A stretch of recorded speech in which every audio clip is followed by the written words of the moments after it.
एक जंगल में एक चीड़ा रहता था। वह उस पेड़ में अकेला ही रहता था।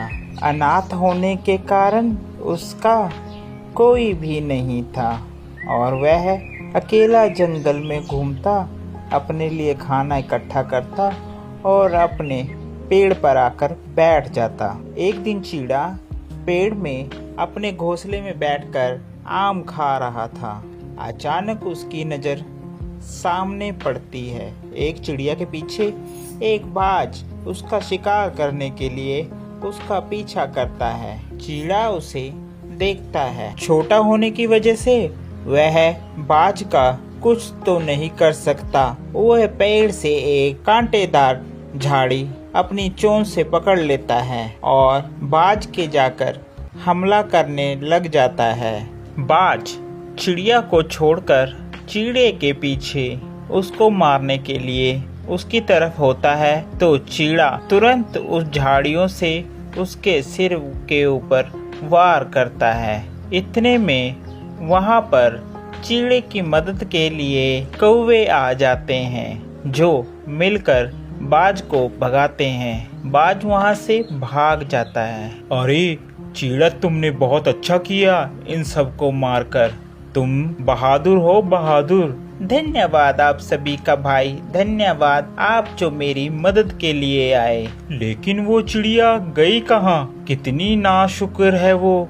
उसका बिल्कुल भी फर्ज नहीं था तुम्हारा धन्यवाद करने का। तुम्हें बिना धन्यवाद किए ही वह यहाँ से चली गई।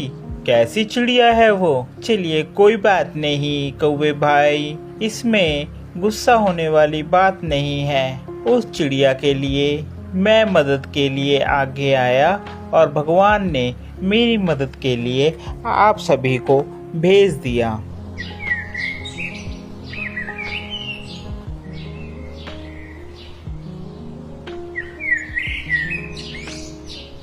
एक दिन चीड़ा अपने घोंसले में बैठा था। वह चिड़िया दूसरे दिन चीड़े के पास आई। आपका बहुत बहुत शुक्रिया, आपने कल मेरी जान बचाई।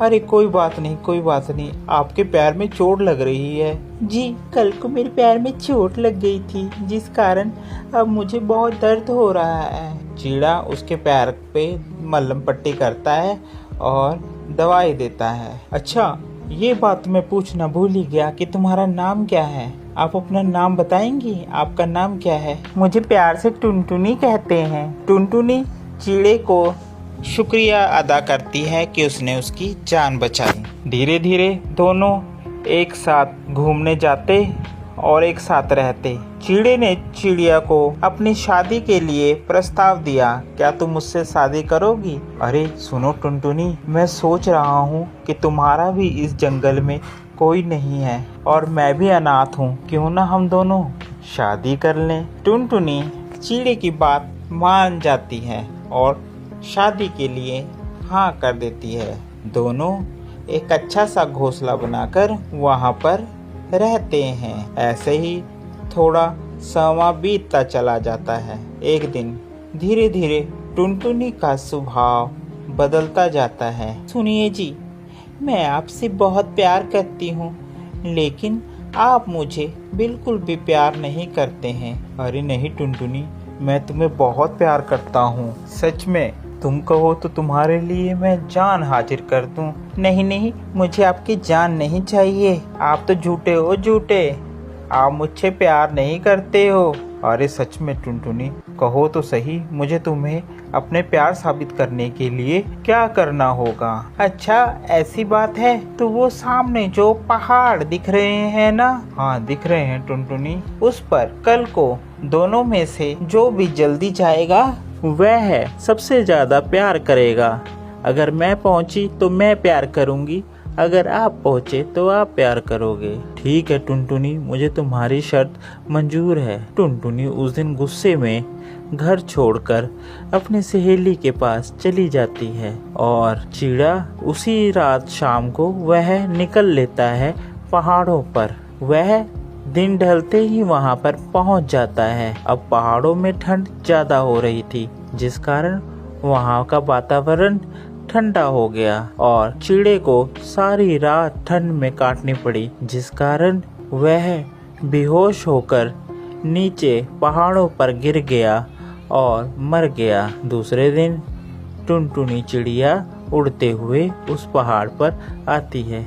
अरे कहाँ गए? देखा ना, मैंने कहा था ये झूठे हैं, झूठे कहीं के, अभी तक नहीं आए। मुझे इतनी देर हो गई इंतजार करते करते। इतने में वहाँ पर एक कौवा आता है। अरे टुनटुनी, अब तुम जिसका इंतजार कर रही हो अब वह कभी नहीं आएगा। हाँ मुझे पता है, वो झूठा है तभी तो नहीं आएगा। नहीं टुनटुनी, वो अब जिंदगी में कभी भी नहीं आएगा। टुनटुनी पूछती है क्या बात हो गई? अरे क्या बात है, जल्दी बताओ मुझे, क्या कहना चाह रहे हो? कौवा उसे लेकर नीचे पहाड़ों पर ले जाता है जहाँ पर चिड़ा पड़ा होता है। वह आखिरी समय में भी आंख खोलकर लेटा होता है कि चिड़िया को देख सके। ये सब देखकर टुनटुनी रोने लग जाती है और अपनी गलती पर पछतावा करती है। आपको हमारी ये स्टोरी कैसी लगी ज़रूर बताएं। साथ ही ऐसी और मज़ेदार स्टोरी देखने के लिए हमारे चैनल को सब्सक्राइब करना बिल्कुल ना भूलें। Thank you for watching.